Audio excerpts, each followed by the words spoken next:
So this is part 2 of the electrical. So you can see this is a DC control panel that was in part 1 of the video. Then we move down. We have a AC breaker box. You can see I cut into the wall there. That's 2-inch insulation that is being cut into right there.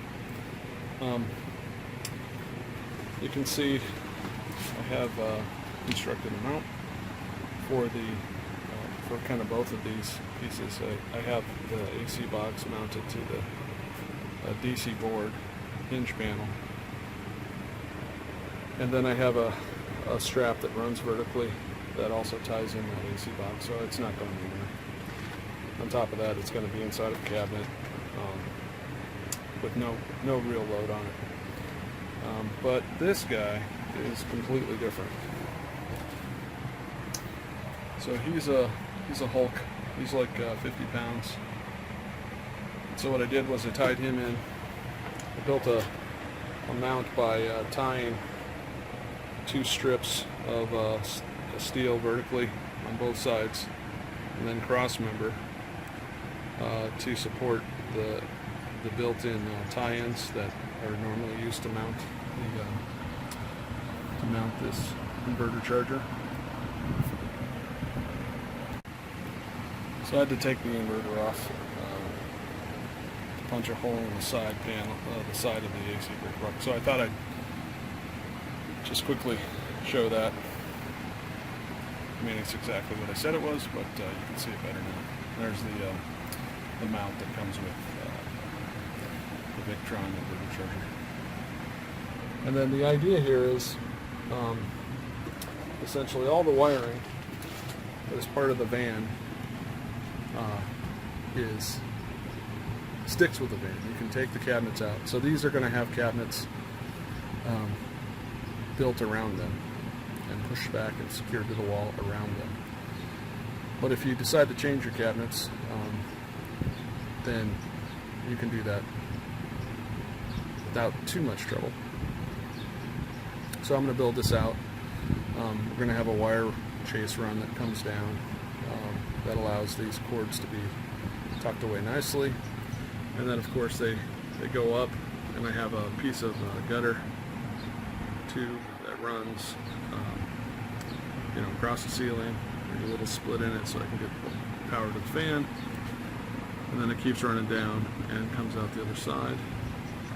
And then this part is kind of going to be a kitchen area, so I'm running them down the van wall a little bit farther, and then I'm going to do another chase around here, and then of course the back bedroom area. So I'll split that electrical off and run it in both directions. Okay, I have the wall-mounted terminals in, and no big shakes. Just have all of the wires attached according to the wiring diagram. Everything comes over to my 12 volt or my 24 volt. And I have a chase that comes from the AC. You can see I got AC tied in here. What else? Yep. So there's the bottom passenger side. I'm turning this way. Top driver's side. Bottom driver's side. So cabinets will slide up against these, and then little jumper wires go from these terminal blocks onto the terminal blocks of the cabinet. So here's cabinet 1. We're looking at the back side of it. You can see I have the terminal blocks here for this one's USB power, little AC going down to a outlet, and then secondary outlet, and then finally the USB outlet. So this is how all the cabinets will be wired. Just push them into place, bolt them into the wall, and hook up the electric. To help me keep the wiring straight, I created a wiring diagram. You can see the wall terminal blocks are these two. There's actually one of them, but I have them going in 2 different directions. So this is back towards the back of the van. This is towards the front of the van. Most of the terminal blocks are in the middle. And what you can see is the other thing I've done is I've quartered the van into a passenger side and a driver side. So this is the passenger side tab, driver side tab. And I guess we'll just kind of walk through this. It doesn't take very long before it starts to get pretty confusing. And you can see that I don't really have that many things going on. I have a USB. I have some LED header strips towards the front and the back here. You can see more LEDs in the back. I have a TV, some cameras, fans to keep us cool.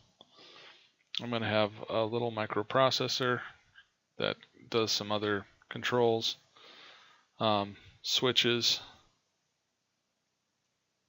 and essentially, you know, I think by showing you this, it's really important that you know what your loads are, know where your switches are, which side the so now we're going into the bottom of the cabinets. So we just looked at the top. Once again, here are the wall fuse blocks or terminal blocks, and you can see USB, cut another USB, some footers, LED footers along the bottom of the cabinets, garage LED, garage USB. You can see it starts to kind of snowball. Then I have a switch panel here with another USB. And then finally we get to the AC. I have two AC lines running down the passenger side. And these are for things like the heater, AC. Heater, if we have one, it's going to be, just a space heater. We also have a diesel heater, but sometimes, if you have access to a AC, then electric heater's good. Cooktop, got an external plug, other plugs along the passenger side. And then we take a look at the driver's side. Here's the wall terminal block. You can see the LED, you got some under cabinet lighting in the kitchen. And then these, anytime you see this control zone 2, I have a 4-zone LED controller. So I have 2 of those, one for the kitchen and one for like the, it's really going to be some sort of a nightlight thing, I think mostly. This zone 4 won't get used much. So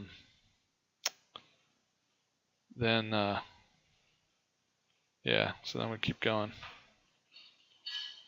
One line, 120 volt line in the bottom of the cabinets, or the top of the cabinet, excuse me.